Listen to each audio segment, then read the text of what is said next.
우리가 이제 역사를 보면서요, 역사에 일어난 사건은 사실은 여러 가지 영향을 끼치고 있습니다. 예를 들자면은 지금 러시아가 이번에 우크라이나를 갖다가 침공했지 않았습니까? 근데 그 사건을 통해서 여러 가지 일들이 지금 벌어지고 있습니다. 예를 들자면은 우리가 발트 삼국하면 라트비아, 에스토니아, 리투아니아, 이게 조그만 나라예요. 근데 뭐 인구가 세 나라 합쳐도 우리나라 안 됩니다. 다 조그만 나라인데 이 세 나라가 러시아가 우크라이나를 침공하는 거 보고 새로운 결단을 하게 되는데 그게 뭐냐면은 첫째는 자기네 나라에 있는 러시아 공관원들을 다 내보내요. 그 세 나라가 작은 나라인데 러시아 공관원들을 다 내쫓았습니다. 그 다음에 두 번째로는 이 나라 여성들이 우리가 나라를 지켜야 되겠다. 그래서 여성들이 자원해서 군대에 들어가서 군사 훈련을 받습니다. 러시아가 이같이 이웃나라 공격하는 거 보고 이 발트 삼국이 이렇게 변화가 됐어요. 이제 그런 걸 보면서 이제 또 무슨 생각이 나냐면 우리나라 전쟁이 1953년에 끝났잖아요. 근데 전쟁이 끝나고 나서 이 소련이 1957년에 이 ICBM 스투니프코라고 하는 인공위성을 쏘아 올립니다. 근데 그것이 뭐냐면 우리가 ICBM은 대륙간 이 탄도 미사일이라고 하잖아요. 그래갖고 이 ICBM을 소련이 개발할 때 가장 전 세계가 다 걱정을 했죠. 그 중에서 가장 크게 걱정한 나라 중에 하나가 프랑스입니다. 그래서 프랑스에 그 당시에 드골이 이 대통령이었는데 드골이 그걸 보고 깜짝 놀랍니다. 왜냐하면 프랑스는 독일 지배를 받아봤기 때문에 또다시 프랑스가 이같이 독일의 지배를 받아서는 독일이나 기타 여러 나라의 지배를 받아서는 안 된다. 아마 이런 게 팽배해 있었겠죠. 그래서 드골이 들고 나온 게 뭐냐면 우리도 원자 폭탄 만든다. 이렇게 선언을 한 거예요. 그 당시 미국 대통령이 아이젠하워인데 아이젠하워가 드골을 불러다가 우리가 방어해 줄 테니까 원자 폭탄 만들지 말아라. 이런 얘기를 했어요. 그랬더니 드골이 하는 말이 아주 재미있는 말이 만약에 러시아가 소련이 뉴욕에다 원자 폭탄을 터뜨리고 그 다음에 파리에다가 원자 폭탄을 던지면은 그래 미국이 뉴욕을 갖다가 재건하는 거 다 포기하고 넘어와서 파리를 재건하겠냐? 그러지 않지 않느냐 말이야. 뉴욕에 폭탄이 떨어지고 파리에 폭탄이 떨어지면 당신들이 정말로 미국을 포기하고 프랑스를 돕겠냐 말이지. 이러면서 드골이 아주 그냥 강하게 원자 폭탄을 만드는 일을 추진해서 프랑스가 원자 폭탄을 가지게 됐습니다. 그 일화도 아주 중요한 거죠. 소련이 ICBM 대륙간 탄도탄을 갖다가 발명하니까 잇따라서 원자 폭탄을 만드는 일들이 이제 벌어지고 있는 거죠. 역사적인 사건은 여러 가지 영향을 끼칩니다. 예를 들어서 1945년에 2차 대전이 끝나고 나서 세계가 연달아 1차 대전, 2차 대전을 겪고 나니까 또다시 전쟁을 해서는 안 되겠다. 이래가지고 만들어진 게 국제연합, 유엔이 만들어지지 않았습니까? 이처럼 역사적인 사건은 여러 가지 영향력을 끼치고 있습니다. 또 하나 우리가 이스라엘 역사를 보면은 이스라엘 사람들이 적어도 세 가지는 무너지지 않을까라고 생각한 게 세 가지가 있어요. 하나는 뭐냐면 예루살렘 성, 시온 성은 절대로 무너지지 않을 거다. 두 번째로는 예루살렘 성전, 솔로몬이 지은 성전은 결코 무너지지 않는다.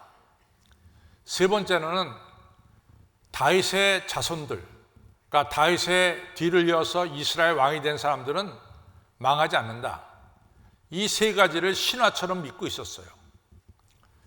그런데 아시다시피 주전 587년에 이스라엘이 바벨론한테 망하고 또 주전 578년에 드디어 예루살렘 성전 무너지고 성 무너지고 또 그 당시 마지막 왕 시드기야 왕의 자손들이 느부갓네살 앞에 끌려가서 모조리 다 죽임을 당하고 이스라엘 백성들이 바벨론 포로로 끌려갔습니다. 엄청난 사건이 터진 거죠. 그때 이스라엘 백성들이 변화가 돼요. 그것이 이스라엘 백성들에게 큰 영향력으로 이같이 다가옵니다. 그것이 뭐냐면 첫째는 우상을 버리게 됩니다. 그들이 바알과 아사라 섬기는 우상을 버리질 못했어요. 근데 이 엄청난 사건을 겪고 나서 우상을 떠납니다. 그 다음에 저들이 하나님 말씀을 무시하며 살았어요. 근데 바벨론 포로로 끌려가서 하나님 말씀 율법을 갖다가 다시 열심히 읽고 율법대로 사는 이런 역사가 일어났고 하나님만을 의지하는 역사가 일어났습니다. 이처럼 역사적인 사건은 우리의 삶을 바꾸는 어떤 영향력을 준단 말이죠. 또 아시다시피 예수님께서 출생함을 통해서 역사에 영향을 끼쳤죠. 예수님 출생하기 전을 우리가 before Christ, BC라고 말하고 예수님 출생한 다음부터의 세계 역사를 AD, 아노 도미노, 주님의 이제 해다 이렇게 말하고 있잖아요. 이처럼 역사적인 사건은 우리에게 틀림없이 영향력을 끼칩니다. 그래서 제가 부활절의 영향력 이런 제목을 썼다가 이걸 좀 더 말을 바꿔서 한 게 부활의 역사입니다.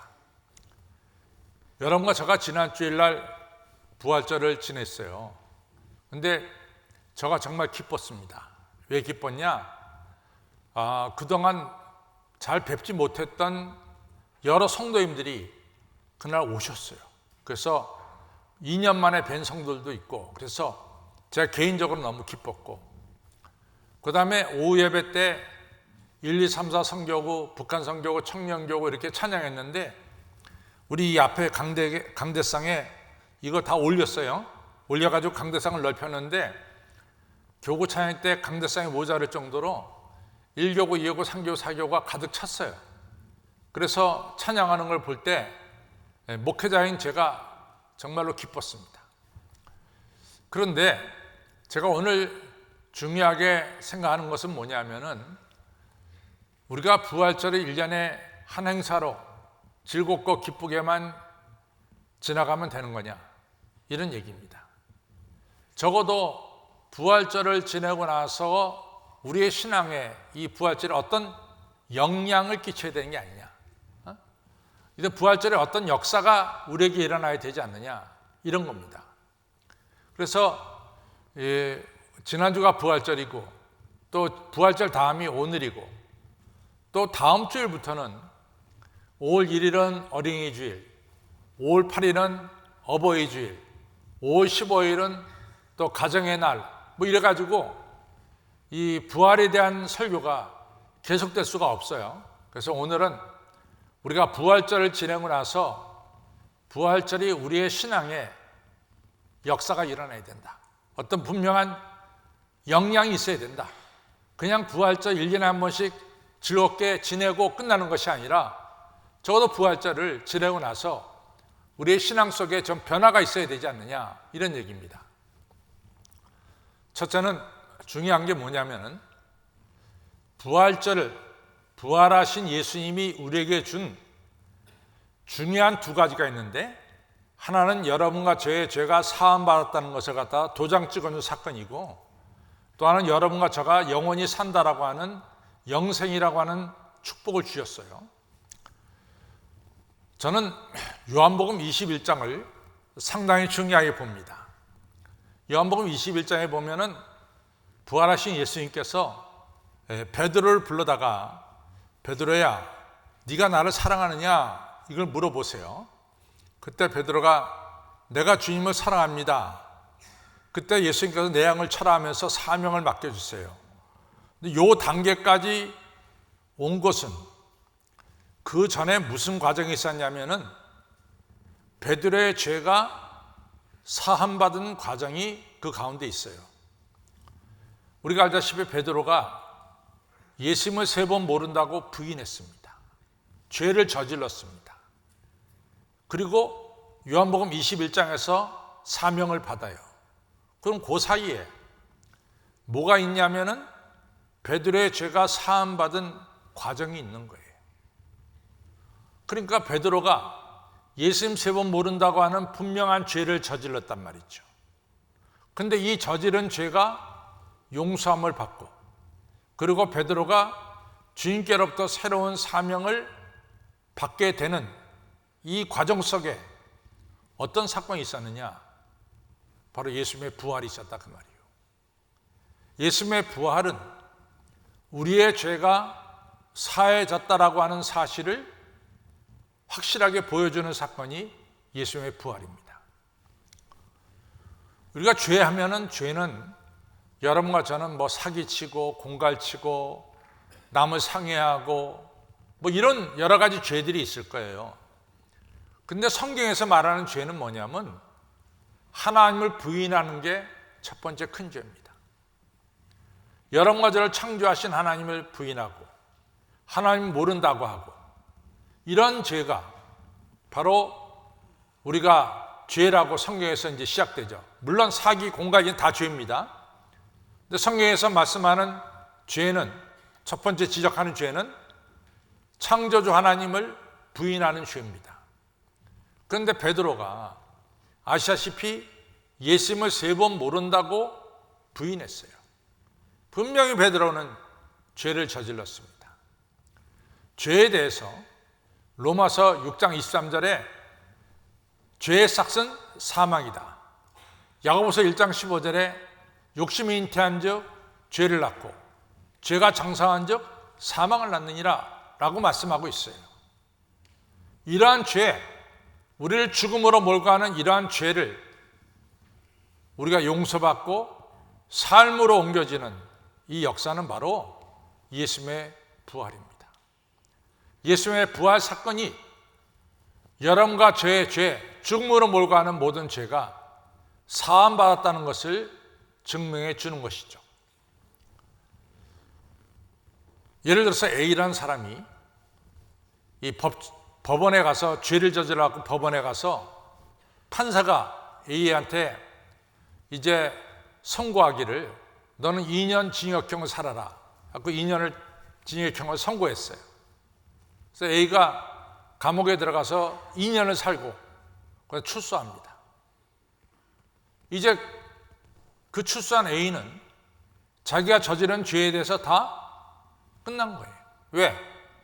감옥에서 2년 선고받은 대로 살았으니까. 그렇죠. 바로 예수님의 부활은 우리가 저지른 죄가 용서받았다는 것을 증명해 주는 것입니다. 여러분들이 자주 가는 이제 코스트코라고 하는 이 창고형 이 마켓은 사실은 미국에서 뭐를 시작했냐면 프라이스 클럽으로 시작했어요. 그 제가 있을 때, 저하고 우리 사람 살 때 미국에 프라이스 클럽이 있었어요. 근데 이제 이 프라이스 클럽이 코스트코로 이름이 바뀌었는데 다 가봐서 알지만은 물건을 싣고 우리가 이 창고에 가서 캐시한테 가서 돈을 내고 그거 다 정리하고 물건을 싣고 나가려고 그럴 때 또 출구에서 점원들이 우리 물건을 갖다가 정말로 샀는지 안 샀는지 한번 확인해 봅니다. 그때 이 점원들이 뭘 가지고 확인해요? 영수증 가지고 확인해요. 그래서 영수증을 보고서 우리가 돈을 냈으면 자기들 나름대로 찍 거가지고 다 됐다 그리고 내보내죠. 바로 예수님의 부활이 영수증과 같은 거예요. 여러분과 저가 부활하신 예수님을 영접하는 그 순간에 우리의 과거의 죄들이 예수님의 십자가의 보혈로 사함받고 용서함 받았다는 걸 갖다가 증명해 주는 것이다 그 말이에요. 그래서 적어도 부활의 주님을 영접한 사람들에게 나타나는 중요한 현상 중에 하나가 뭐냐? 내 죄가 예수님의 십자가의 보혈로 용서함을 받았습니다. 그것은 나는 믿습니다. 죄사함의 확증이 자기들에게 있어야 돼요. 그래서 더 이상 부활의 주님을 믿는 사람은 죄의 노예로 사는 것이 아니라 죄로부터 자유함을 얻은 하나님의 아들, 딸로 사는 거예요. 여러분 아시다시피 사도 바울이 이 문제에 대해서 아주 잘 우리에게 설명해 주고 있어요. 그래서 고린도전서 15장 17절에 보면은 예수님께서 부활하지 않았다면은 그 다음 말씀이 뭐냐면 당신들은 아직까지도 죄 가운데 있습니다. 그 얘기예요. 예수님이 부활하지 않았다면은 당신들은 아직까지도 죄 가운데 있습니다. 이 얘기를 뒤집어서 말하면은 예수님이 부활하셨기 때문에 우리는 죄로부터 해방받았습니다 라고 하는 얘기입니다. 그래서 부활절을 지내고 나서 부활의 주님을 모신 여러분과 저의 마음속에는 분명히 내 모든 주홍 같은 붉은 죄가 예수 그리스도의 보혈로 말미암아 용서함 받았다는, 사함 받았다고 하는 이런 분명한 확신이 오늘 예배드리는 여러분과 저에게 있기를 바랍니다. 부활은 내가 죄 사함 받았다는 것을 증명해 주는 거예요. 두 번째로, 저는 누가복음 24장에 나오는 내용을 너무 좋아합니다. 누가복음 24장에 보면은 예수님의 두 제자가 예루살렘에서 엠마오로 내려가고 있었어요. 근데 이걸 지리적으로 보면은 예루살렘은 동쪽에 있고 엠마오는 서쪽에 있어요. 근데 그 성경 말씀이 굉장히 우리 눈으로 그려볼 수 있을 정도로 성경 말씀이 진행되고 있어요. 예수님의 제자들이 이같이 어둠이 시작되는 엠마오로 내려가고 있었다라고 말씀하고 있어요. 동쪽에서 해가 뜨고 서쪽에서 해가 집니다. 해 지는 쪽으로, 어두운 쪽으로 예수님의 두 제자가 내려가고 있었어요. 두 제자가 내려가는 이유는 분명합니다. 그들이 정말 믿고 따랐던 예수님이 십자가에 달려 죽으신 거예요. 그러니까 두 제자에게는 말할 수 없는 슬픔과 절망과 어둠이 찾아온 거예요. 그래서 어둠을 안고 슬픔과 절망을 안고 동쪽에 있는 예루살렘을 떠나서 해지는 쪽인 엠마오로 내려가고 있었던 거죠. 그런데 그 내려가는 길에 부활하신 예수님이 동행하신 거예요. 두 제자에게 성경 말씀을 가르칩니다. 그리고 그리스도가, 정말 메시아가 이런 고난을 받고 영광의 자리에 이르러야 할 것이 아니냐, 영광의 자리에 가려면 고난이 있어야 됨을 가르쳐 줍니다. 그리고 정말 어두워졌어요. 그때 저녁을 같이 들 때 예수님이 성만찬을 하죠.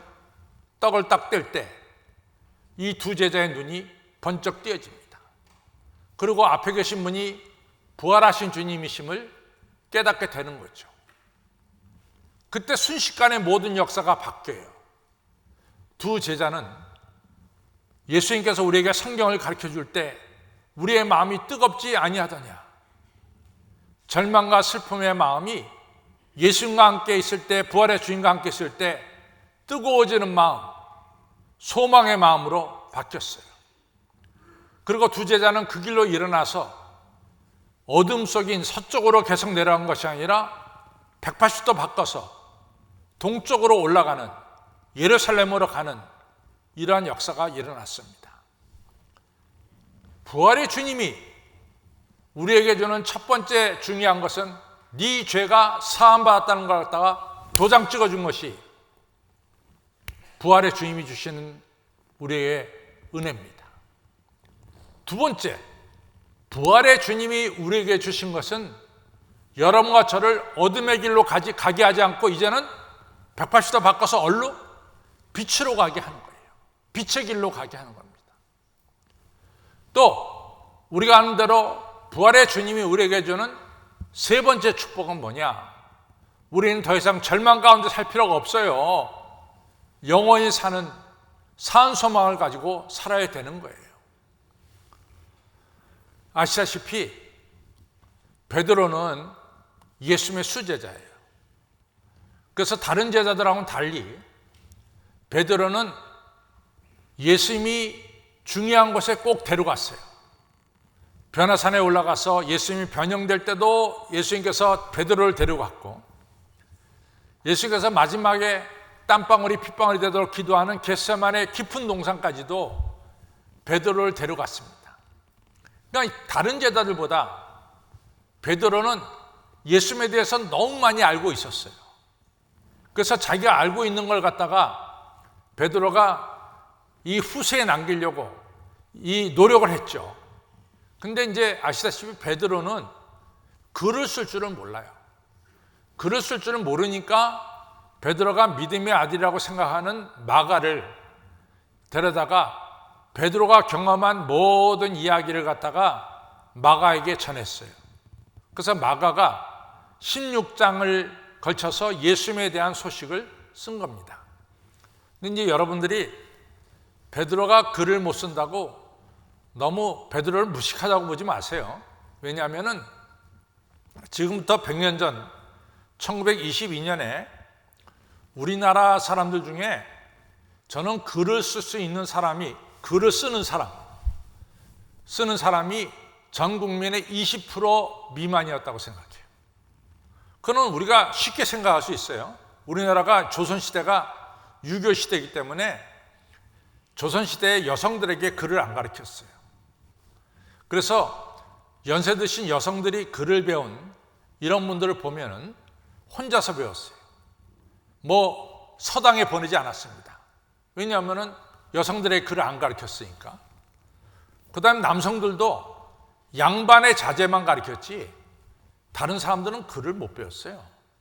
그러니까 우리나라 100년 전, 150년 전만 돌아가더라도 글 쓰는 사람이 20% 미만이었대요. 그러니까 2000년 전에 예수님 시대에 글을 쓰는 사람은 제가 생각해 10% 미만이다 이렇게 생각하는 거예요. 90%는 글 몰라요. 그러니까 베드로가 뭐 어부 생활했으니까 글을 알 리가 어디 있겠어요. 그러나 베드로는 열정이 있었어요. 자기가 예수님과 다니면서 체험한 것들을 그냥 흘려버려서는 안 된다.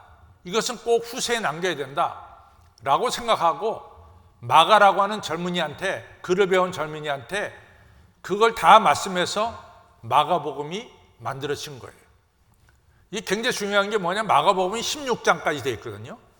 근데 마가복음의 핵심이 돼가지고 마태가 자기 나름대로 예수님에 대한 경험한 게 있어요.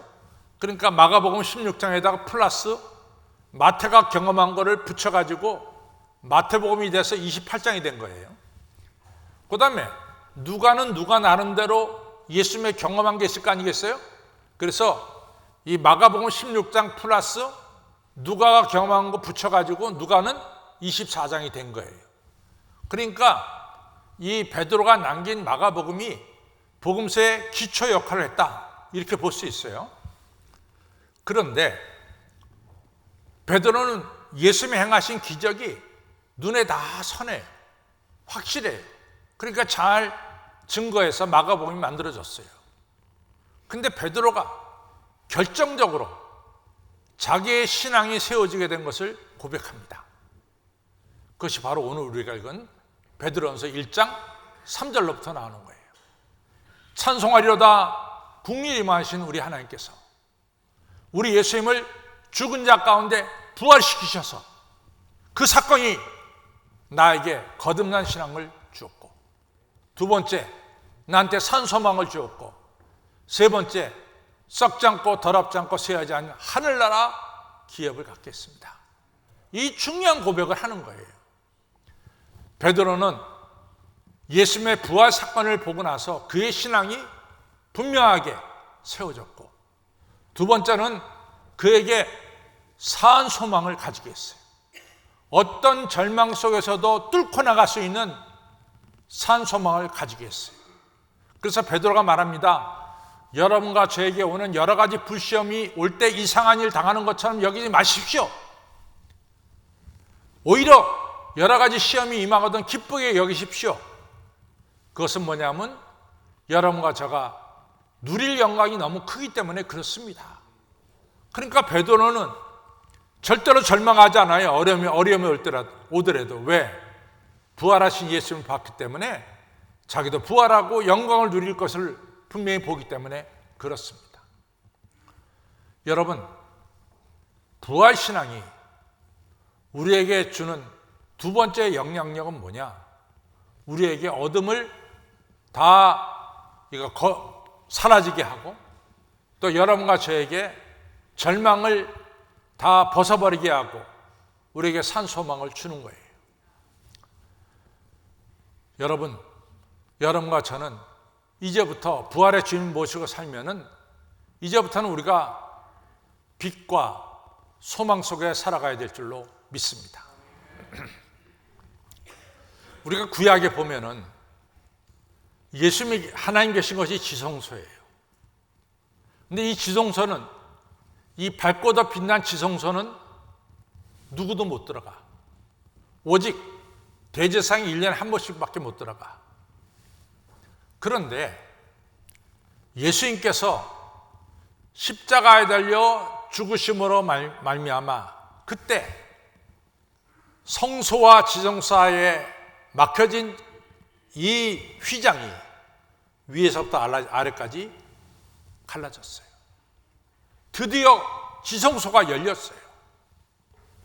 그리고 히브리서 10장에는 대제사장이신 예수님이 여러분과 저를 데리고 어디로 들어가느냐? 하나님 계신 이러한 영광의 자리, 지성소로 여러분과 저를 데려간다라고 말씀하고 있어요. 더 이상 어둠의 세력은 우리를 지배하지 않고 여러분과 저를 빛의 장소로 여러분과 저를 우리 주님께서 인도하신다라고 말씀하고 있습니다. 저는 개인적으로 출애굽기 34장을 참 좋아합니다. 출애굽기 34장에 보면은 뭐가 나오냐면은 이제 이 모세가 시내산에 올라가서 하나님께로부터 율법을 받습니다. 두 번째 받는 거죠. 첫 번째 받는 것은 이스라엘 백성들이 이 금송아지 밑에 절을 앉아 거기다 던져버렸어요. 두 번째 올라가서 하나님께로부터 십계명을 받아가지고 내려와요. 출애굽기 34장입니다. 사람들이 모세 얼굴 못 봐. 왜? 모세 얼굴이 너무 광채가 나는 거야. 너무 광채가 나는 거야. 근데 모세 자신은 몰라. 이 광채가 나는 줄을. 그래서 수건을 썼어요. 여기서 중요한 게 있습니다. 부활의 주님이 우리 안에 들어올 때 부활의 주님은 빛의 원천입니다.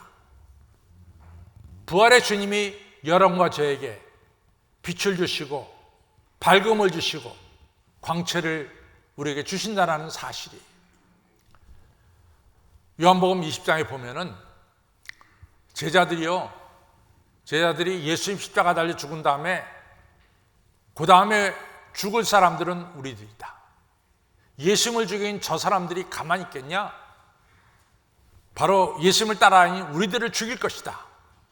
이래가지고 어느 다락방에 꽁꽁 숨었어요. 빛 하나 비치지 않도록 아주 어둠 속에 숨어 있었어요. 그런데 요한복음 20장에 바로 어둠이 잔뜩 깔린 거기에 부활의 주님이 나타나셨어요. 그러니까 그것을 그린 화가가 참 멋있게 그렸어요.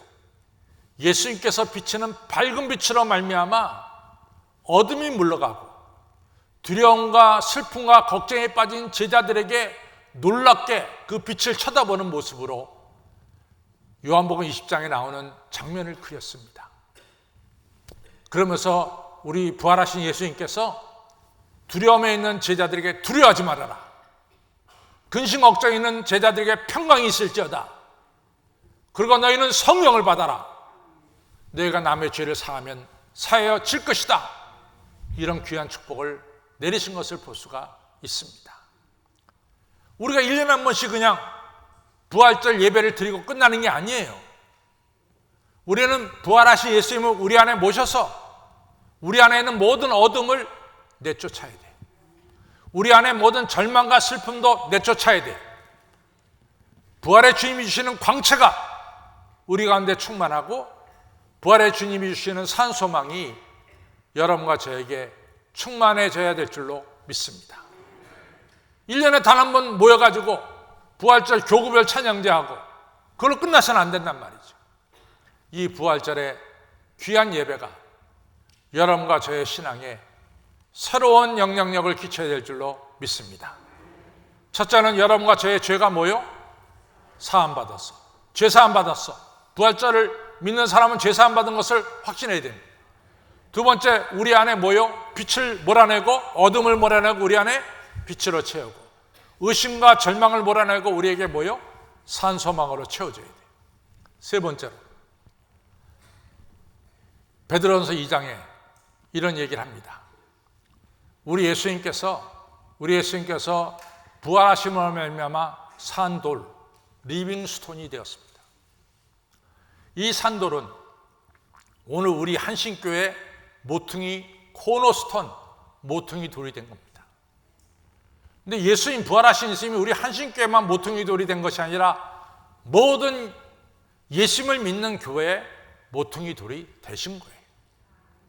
그 다음에 부활하신 예수를 믿는 여러분과 저도 다 산돌이 돼서 모퉁이 돌인 예수님과 연결되어져 가는 거예요. 여기 있는 성도님들은 다 부활하신 예수님을 믿음으로 말미암아 부활하신 예수님과 연결된 모퉁이 돌이에요. 김성자 권사님도 산돌이고 서성권 장로님도 산돌이고 다 산돌이 된 거야. 그러면 나는 누구냐? 나는 한신교회 돌이란 말이지. 구성원이라 이거지. 한신교회 구성원이라 이거지. 여러분과 저는. 다른 말로 말해서 내가 누구냐? 내가 교회예요. 교회를 이뤄가는 구성원이기 때문에 내가 누구냐? 내가 교회예요. 저 따라서 내가 교회다. 내가 교회라고. 왜? 부활의 주님을 모셨기 때문에 교회와 연결됐기 때문에 내가 교회인 거예요. 그럼 교회 3대 사명이 있습니다. 교회 3대 사명. 교회 3대 사명 중에 첫 번째가 뭘까요? 예배야, 예배. 교회는 예배가 없으면 교회가 아니야. 교회는 예배가 제1의 사명입니다. 교회는 예배예요. 예배 이상 중요한 게 없어요. 그래서 베드로는 여러분들은 산돌이고 택하신 족속이고 그 다음에 뭐라 그래? 왕 같은 제사장이라 이거야. 예배 드리는 성도들이라 이거지. 거룩한 백성이요 하나님의 소유된 백성이다 이렇게 말씀하고 있잖아요. 여러분과 제가 예배 드리고 있다는 이 사실은 우리는 교회 구성원이라는 사실을 보여주는 것이고 부활의 주님을 우리는 믿고 있다는 사실을 증명하는 겁니다. 교회 두 번째 사명이 뭘까요? 양육입니다. 양육. 여러분과 저는 점점 성장해 가야 돼. 양육이 있어야 돼. 그래서 교회 학교가 있는 거예요. 세 번째 교회 사명이 뭘까요? 선교입니다. 전도입니다. 교회 3대 사명, 예배와 양육과 선교예요. 그래서 여러분과 저는 열심히 부활의 주님을 증거해야 될 줄로 믿습니다. 2022년 부활절, 지난주에 우리 모여서 재밌게 지냈어. 지난주엔 또 교회가 국수도 주대. 이런 것에서 끝나면 안 된단 말이지. 여러분과 저는 부활의 주님을 모시고 부활의 주님이 내 죄를 사했습니다. 부활의 주님이 나에게 하늘의 빛을 비춰주셔서 내 마음에 그늘진 것을 쫓아내셨습니다. 부활의 주님이 나에게 베드로에게 준 것처럼 나에게도 산 소망을 주셨습니다. 부활의 주님이 저를 글쎄 교회의 일원이 되게 하셨습니다. 이 사실이 꼭 여러분들 마음속에 새겨지기를 주님의 이름으로 축원합니다.